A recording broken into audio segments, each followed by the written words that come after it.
Fala galera, beleza? Hoje a gente vai continuar falando um pouco sobre as nossas energias, energia mecânica, que a gente estava falando na aula anterior. Caso você não tenha visto ela ainda, assiste ela primeiro antes de assistir essa aqui, tranquilo?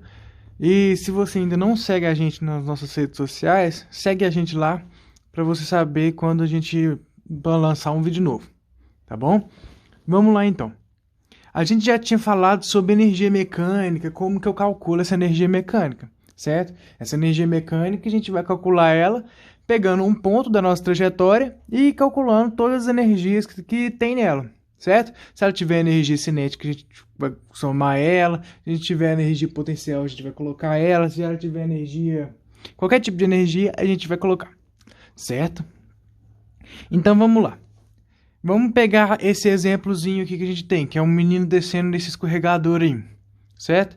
Ele tem por exemplo, uma energia potencial no ponto A, uma energia potencial no ponto B, uma energia potencial no ponto C, certo? E ele tem uma energia cinética no ponto A, uma energia cinética no ponto B e uma energia cinética no ponto C. Vocês concordam comigo que esse H vai diminuindo, certo? Ele está chegando mais perto do chão cada vez mais, então esse H vai diminuindo. E essa energia cinética, ela vai aumentar, certo? Porque ele está ganhando velocidade. Ele partiu no ponto A com velocidade zero e vai chegar no ponto C com velocidade maior, certo? Então percebam que essa energia potencial está diminuindo e a energia cinética está aumentando, certo? Então o que eu posso fazer? A primeira coisa que eu tenho que olhar é se tem alguma força dissipativa no meu sistema, certo? Ele não pode ter força de atrito, ele não pode ter força de resistência do ar, nada disso, certo? Ele tem que ter só as nossas forças normais, ele não pode ter nenhuma força dissipativa, que dissipa energia, que faz o movimento parar, certo? Ele não pode ter isso. Então, quando ele não tiver força dissipativa, a gente vai poder falar que a energia mecânica de um ponto vai ser igual à energia mecânica do segundo ponto, certo? Você vai falar assim, nossa, mas não faz sentido, se ele está ganhando velocidade, como que essa energia está conservando? Presta atenção, eu tinha falado que a energia potencial está diminuindo e a energia cinética está aumentando. Realmente, a energia cinética está aumentando em todos os pontos, mas a potencial está diminuindo, certo? Então, isso aí vai se manter, certo? Então, eu vou sempre poder falar que essa energia mecânica de um ponto vai ser igual à energia mecânica do outro ponto, certo? Se eu não tiver nenhuma uma força dissipativa. Certo? Porque se tiver aí, por exemplo, se tivesse um atrito aí, ele não ia ganhar tanta velocidade, certo? Então isso não ia se manter. Beleza? Então se eu não tiver força dissipativa, eu posso fazer essa relaçãozinha, que a energia mecânica de um ponto vai ser igual à energia do segundo ponto. Certo? Vamos lá. Vamos pegar um exemplo para ver se a gente entendeu, para a gente aplicar tudo que a gente aprendeu na aula anterior e nessa aula também. Certo? Vamos lá. João estava descendo um escorregador sem atrito, certo? Então não tem nenhuma força dissipativa, que está a 1,8 metros de altura, certo? Sabendo que a velocidade é 10 metros por segundo ao quadrado e que a massa de João é 50 quilos, qual a sua velocidade no ponto B e no ponto C, certo? Eu peço para vocês agora, para que vocês parem esse vídeo e tentem fazer antes de eu dar a resposta, certo? Para a gente treinar e ver como é que a gente faz isso, certo? O que eu vou fazer? Eu sempre vou pegar um ponto e igualar o outro ponto, certo? Uma dica que eu dou para vocês é que peguem o primeiro ponto, o ponto A, faça a energia mecânica dele. Pega o ponto B, faça a energia mecânica do ponto B. Peguem o ponto C e faça a energia mecânica do ponto C, certo? Depois disso, você iguala o ponto A com o ponto B. Depois você iguala o ponto A com o ponto C ou com o ponto B com o ponto C. Certo? Como eu estou querendo achar a velocidade, eu ainda não tenho a velocidade do ponto B e do ponto C. Certo? Então eu não aconselho vocês a de cara já igualar o ponto B e o ponto C. Essas são minhas dicas. Certo? Então tentem fazer aí que eu já vou dar a resposta para vocês. Espero que vocês já tenham feito e vamos lá para a resposta. Presta atenção, no ponto B, a energia potencial no ponto B vai ser igual à energia potencial no ponto A, igual à energia mecânica no ponto B, certo? No ponto A, ele ainda está parado, ele vai começar o movimento, certo? Então a velocidade dele é zero, certo? Se a velocidade dele é zero, ele só tem uma energia potencial naquele ponto, Se ele tem uma energia só potencial naquele ponto, então eu vou só escrever mgh, a massa vezes a gravidade vezes a altura que ele está, certo? A partir disso, eu vou agora igualar com a energia mecânica do ponto B. No ponto B, ele ainda não chegou no chão, então ele ainda tem uma energia potencial e ele já tem uma velocidade, certo? Então ele tem uma energia cinética. Então eu tenho que colocar a energia cinética dele e a energia potencial, certo? A partir daí, eu dividi tudo pela massa, certo? Estou no ponto B ainda. Eu dividi tudo pela massa porque todos os termos têm massa, certo? Então, se eu dividir tudo pela massa, eu consigo cancelar isso, certo? Então, eu vou ter que a velocidade ao quadrado dividido por 2 vai ser igual a gravidade vezes a altura do ponto A, e eu passei o GHB para o outro lado, certo? E substituir os valores, certo? Vejam que depois eu vou achar que a velocidade vai ser uma raiz de 18, certo? 3 raiz de 2.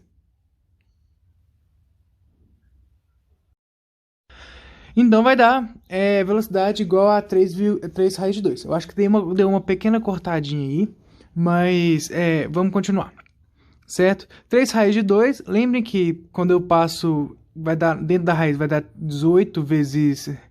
18 vai dar 9 vezes 2, é a mesma coisa que escrever 9 vezes 2, e 9 eu posso escrever de 3 vezes 3, certo? E o 3 vezes 3 eu posso tirar da raiz, lembrem disso, certo? Esse foi a única mecanismo matemático que eu usei aqui no final dessa continha que eu fiz, certo?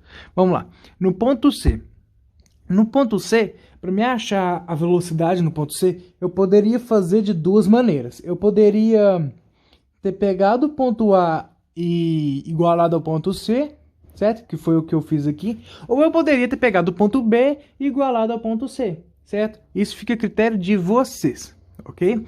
Não vai mudar o nosso resultado, certo? No ponto C, então, eu coloquei que a energia mecânica no ponto A vai ser igual à energia mecânica no ponto C, certo? Então eu vou ter que a massa vezes a gravidade vezes a altura A é igual a massa vezes a velocidade ao quadrado dividido por 2. Essa velocidade lá no ponto C, certo? Por que eu coloquei só esses termos? Ah, mas cadê a energia cinética do ponto A e a energia potencial do ponto C? Vamos lá, gente. Na energia mecânica do ponto A, eu só tenho... A velocidade de lá é 0, certo? Então a energia cinética de lá é 0, certo? Eu só tenho uma energia potencial. Lá no ponto C, eu estou considerando que ele já chegou até o chão, certo? Então não existe aquela altura mais. Aquela altura é 0.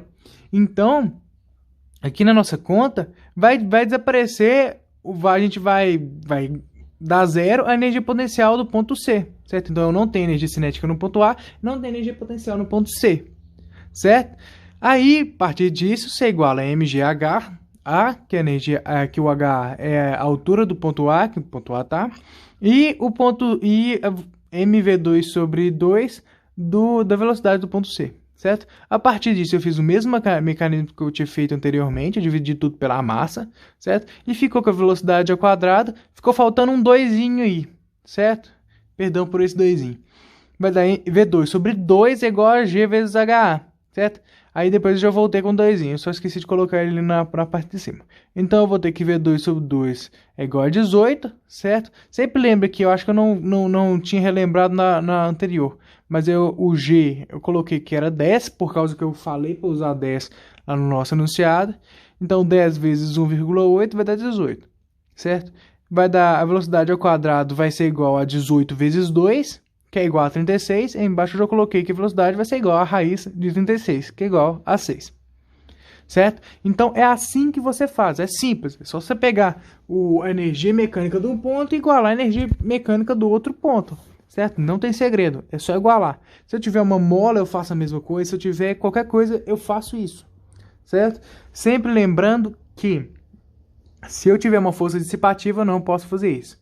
Mas se eu não tiver, eu posso sempre conservar a energia. Certo? Lembrem que eu particularmente, quando eu vou fazer certas contas, eu prefiro usar energia, certo? Eu poderia, talvez, achar a velocidade pelas nossas regrinhas lá de cinemática, certo? Lá com o desv tudo, d igual a vt, essas coisas. Mas, algumas contas, elas ficam mais fáceis usando a energia, certo? Então, é mais um mecanismo para vocês acharem essas coisas, certo? Lembrando que uma das diferenças da cinemática é que na cinemática você não precisa da massa, certo? Aqui na energia, algumas vezes, por exemplo, quando eu fui calcular o ponto B e o ponto C, eu não precisei da massa, certo? Mas sempre que eu precisar calcular coisas tipo, quando tivesse a energia elástica, que eu tenho só kx de variáveis, eu não tenho a massa, eu não vou poder cortar ela mais quando eu for igualar a energia mecânica, certo? Então, eu posso precisar da massa quando eu for calcular velocidade, por exemplo, certo? Com energia, certo? Espero que isso tenha ficado claro. Qualquer coisa é só vocês mandarem mensagem.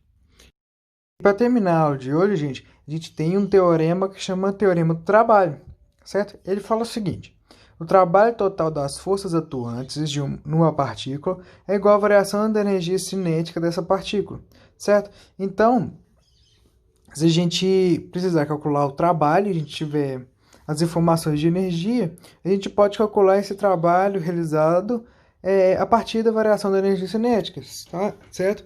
Lembrando que variação da energia cinética final menos energia cinética inicial, certo?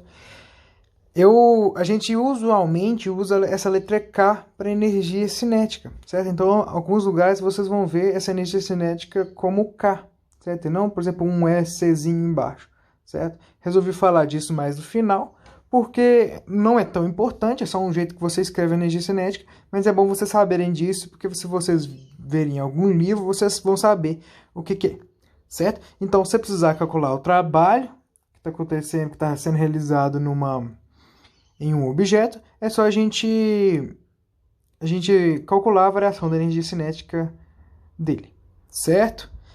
Então, eu peço para vocês, que uma tarefinha para vocês treinarem isso também, certo? Calcular o trabalho realizado no nosso exemplo anterior, o exemplo que eu dei era do escorregador, certo? Calculem o trabalho realizado naquele sistema, tranquilo? Já deixo para vocês que dá 900 joules, certo?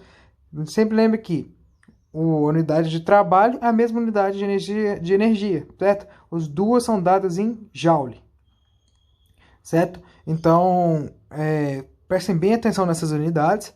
Tentem fazer esse exemplo aqui. Tentem refazer o exemplo que eu dei para vocês. E semana que vem eu já devo colocar uma lista de exercícios para vocês fazerem, para vocês treinarem isso. Porque é um assunto muito interessante, muito importante, que cai bastante no Enem. Certo? Então, um abraço. Qualquer coisa é só me mandar mensagem e até mais.